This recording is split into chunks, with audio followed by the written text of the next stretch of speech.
Put down the drugs and coffee, sir, right now.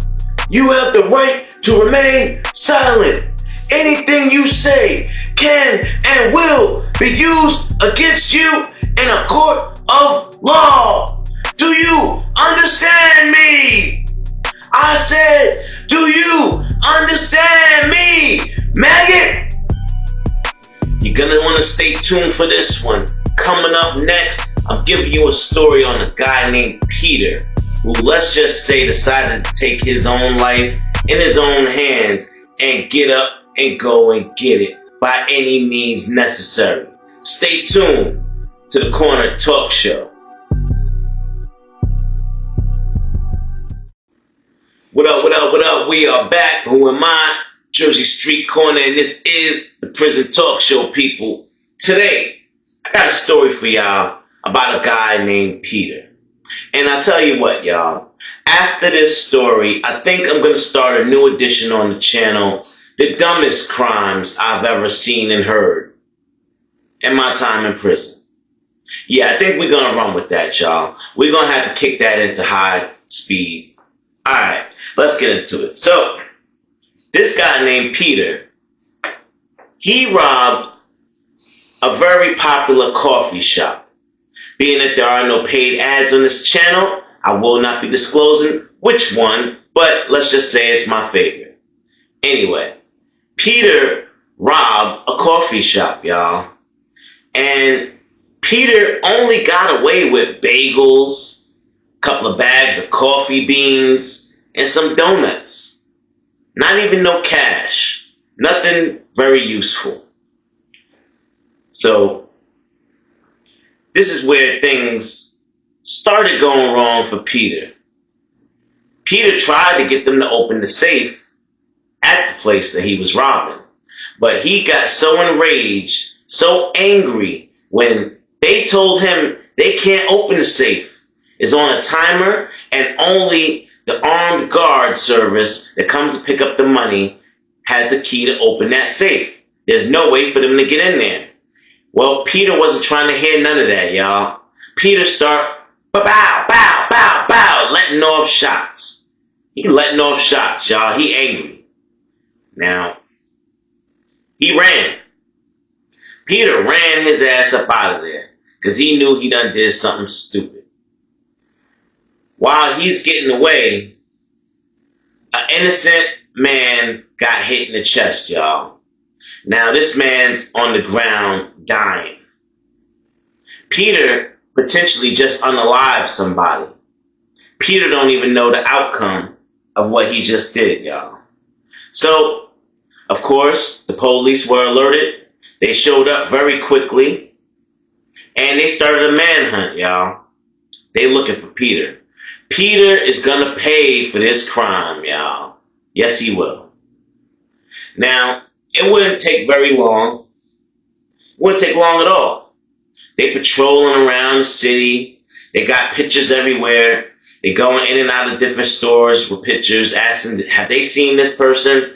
Oh, he's a person of interest in what happened earlier today. Everybody in the community is more than willing to help the police find this criminal. They don't want anyone like him in their community. Now, mind you, this is a upstanding community. Not a rich community, but a middle-class community. And there are upstanding citizens in this community that will point the finger and rat you out in a heartbeat. I don't know if Peter knew this or not, but Peter's going to find out. Well, 2 days will go by. Where do they find this idiot?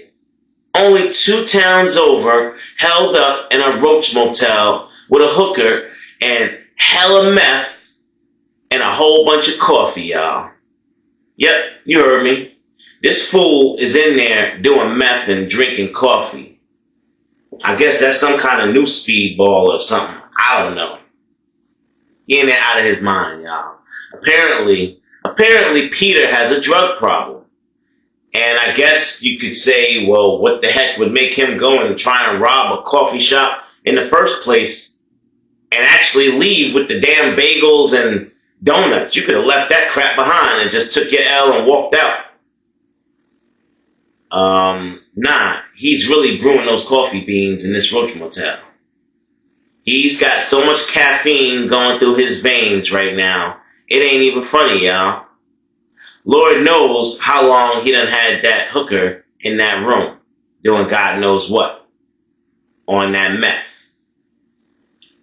So, they'll find him, they'll grab him, put him face down on the ground, throw the cuffs on him. They locking his dumb ass up, y'all. They are taking him into custody for a lineup. They're going to see if anybody can corroborate and put him at the scene of the crime. And, well, obviously, there was cameras. There was plenty of witnesses. This guy has no chance at all in getting out of this one, y'all. He's got to go down at least in the top 5 dumbest criminals alive. We'll get to the rest later. There's plenty more. So, they got Peter in the interrogation room, and they're asking him, well, why'd you do it? Why'd you do it, son? And Peter's only response is, I'm broke. And they're like, well, get a job. You know, you never had any felonies, and you seem like an alright person. Why can't you get a job? He's like, they won't hire me with my drug addiction. And they're like, well, you can't just go around stealing stuff to feed your drug addiction. That's not how this works. You got a drug addiction, you need to take care of it like everybody else does. They go, get a job, work for the man, and then give all their money back to another man. If that's how you want to live your life, then so be it. But you have no right to be out here in these streets stealing from anybody. You hurt somebody. You probably was so hopped up on those drugs that you don't even realize you hurt somebody, and you, sir, are in a lot of trouble. And right away, Peter's like, what you mean, hurt somebody? What you talking about? Apparently, Peter didn't even remember busting his thing off, y'all. He was so sky high, he didn't even remember. And he's insistent, I didn't do that. I didn't hurt nobody. I ain't do that. You can't prove it. I didn't do that. And the officer's like, we can prove it. We will prove it. And you are being charged with aggravated theft, assault, battery, and attempted murder. Because at least the witness, he didn't unalive. So he's still here to tell his story. And he saw you face to face when you popped off and hit him square in the chest. Oh yeah, he's going to testify. And so are 10 other people that was in there that saw the whole thing unfold. So you want to start talking now, Peter? Do you want to tell me what happened in that coffee shop, Peter? Why did you do it? And Peter just started breaking down, y'all. I don't know. I don't know what's going on. I think it's the drugs. I really think it's the drugs. I just don't remember. I don't know what's going on. Somebody got to help me. And right then the cop, get yourself together, Peter. Ain't nobody gonna help you. You almost unalive somebody. Get it together. Ain't nobody gonna help you. Maybe the inmates where you're headed will help you. But you, sir, are despicable. Get this man out of my face right now. And that cop had enough of him. Sent them on down to the lockup for the night. You going to the county tonight.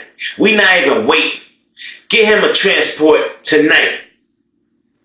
So, Peter got extradited on down to the county jail. They ain't give him a chance to bail out. They ain't give him a chance to get a lawyer. Nothing, y'all. They had enough of Peter and his nonsense. And this is what happens in a lot of communities, y'all. People on drugs get swept under the rug, y'all. They don't get no help. They don't try and help these fools. They sweep them under the rug and make them somebody else's problem. They end up the state's problem. And then they end up an inmate's problem. An inmate gotta justify what he do to him. Yeah, y'all. You gonna get justice in this prison system.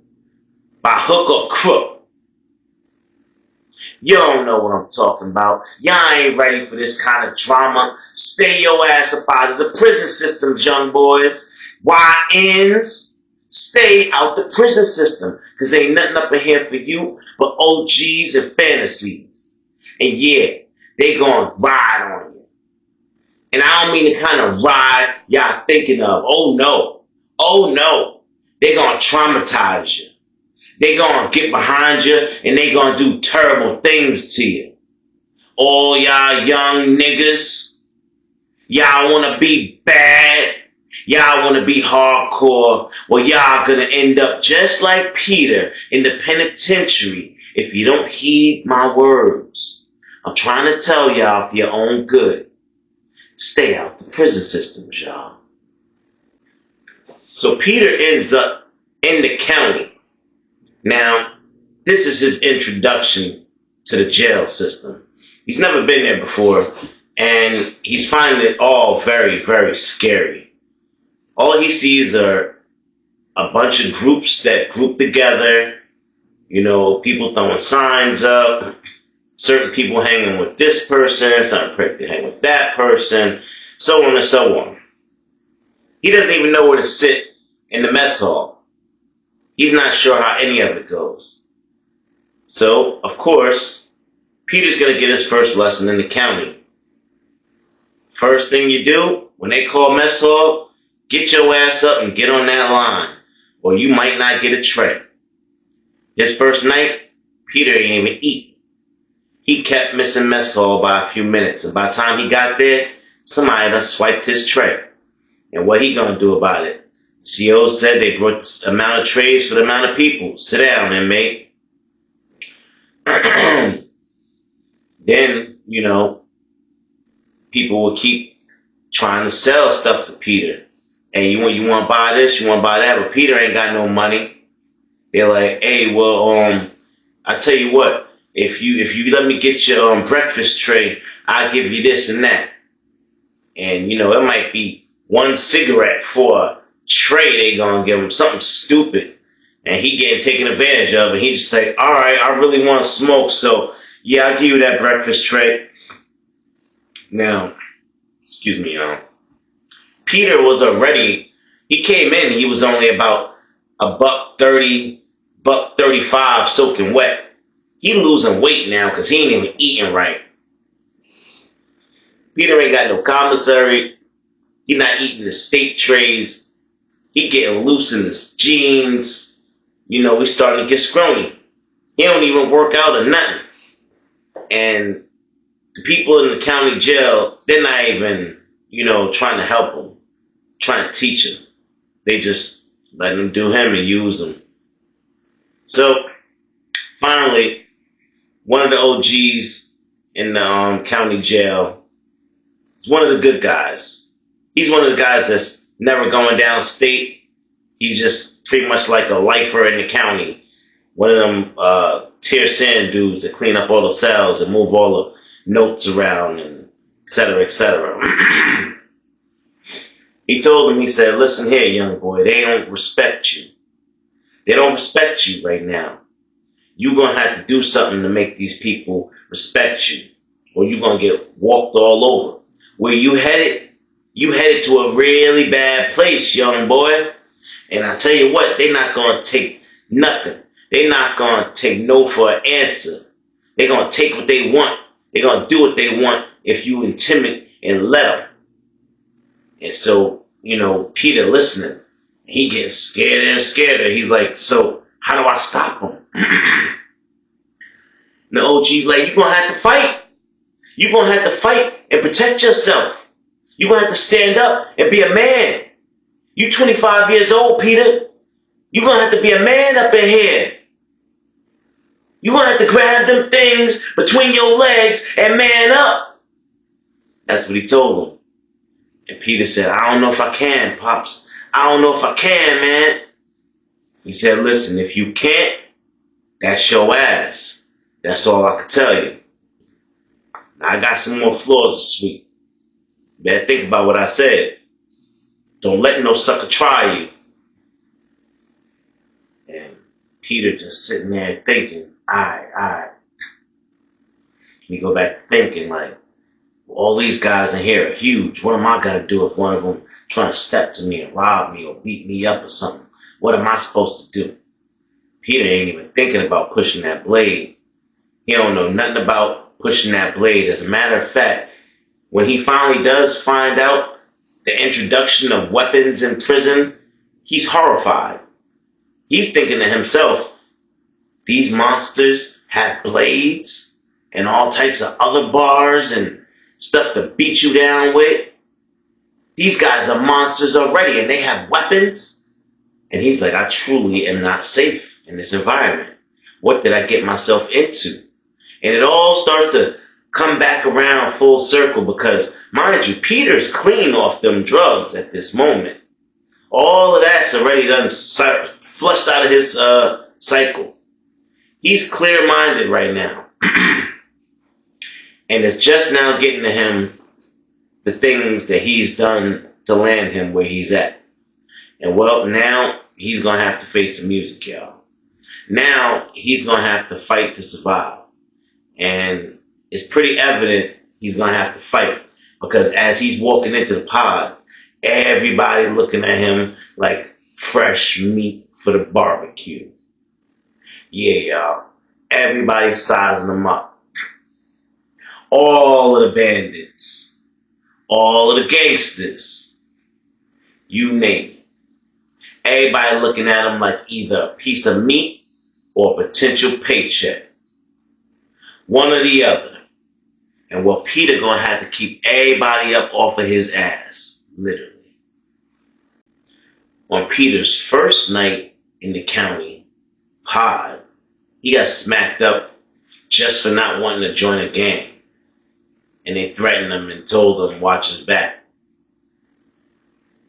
On the second night, Peter got jumped by another gang for talking to the first gang. Even though he tried to explain, he ain't talk to them. They just did the same thing that they're doing to them now. And they ain't want to hear it. Beat Peter's ass. On the third day, well, the booty bandits approached Peter. And they gave him a proposition. They told him they got a whole locker full of food for him. They just need him to come on over to their tier. And, you know, they got a little ritual that they do called the pass off. And that's where the new guy gets passed off through the whole tier. It's about 10 of them booty bandits over there in that tier that he talking about in C Block. And everybody looking at Peter like, I hope he say no. Peter said no. That's the smartest thing he probably ever did. But that don't mean nothing to these guys. They was just asking because prison etiquette demands it. You supposed to ask for something like that. You ain't supposed to just be out here taking it. And Peter said no, like I said. They wasn't having it. They got to threatening Peter. You waited tonight. You waited tonight. We was just being nice. We gonna come and take it anyway. And you talking about all these crazy people that's up on the pod. Punisher, Finisher, Booty Bama, C4. There's a lot of them up there, y'all. Y'all do not want to get mixed up with this group. They are very, very bad people. And I'm just naming a few that I know of.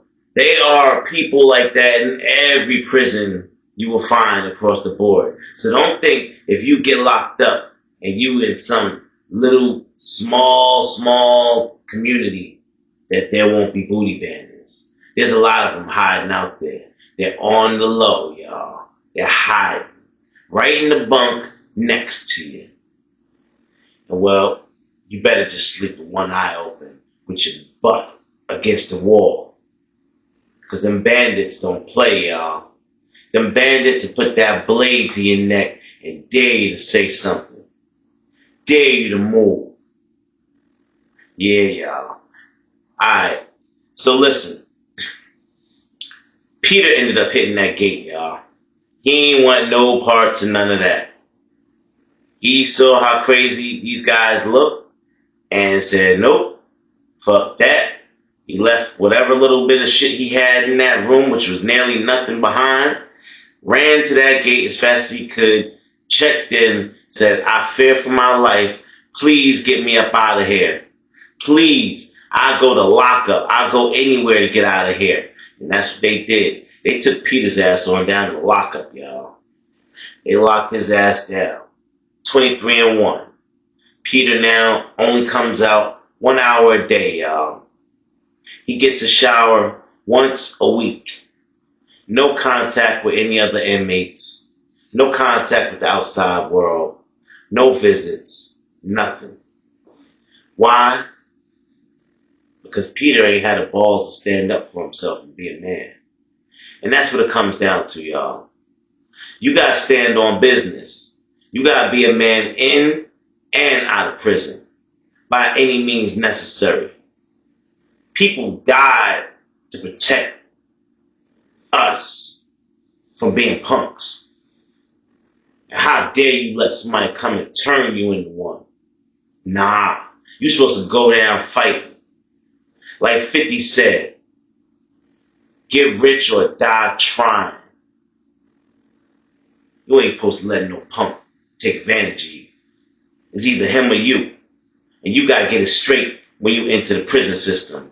That's what it is. From the very first time you walk through those doors, it's either me or him. And I'm going to make for damn sure it's going to be him. Whether it's that blade work or that hand work. We just going to have to see who's going to be the victorious winner.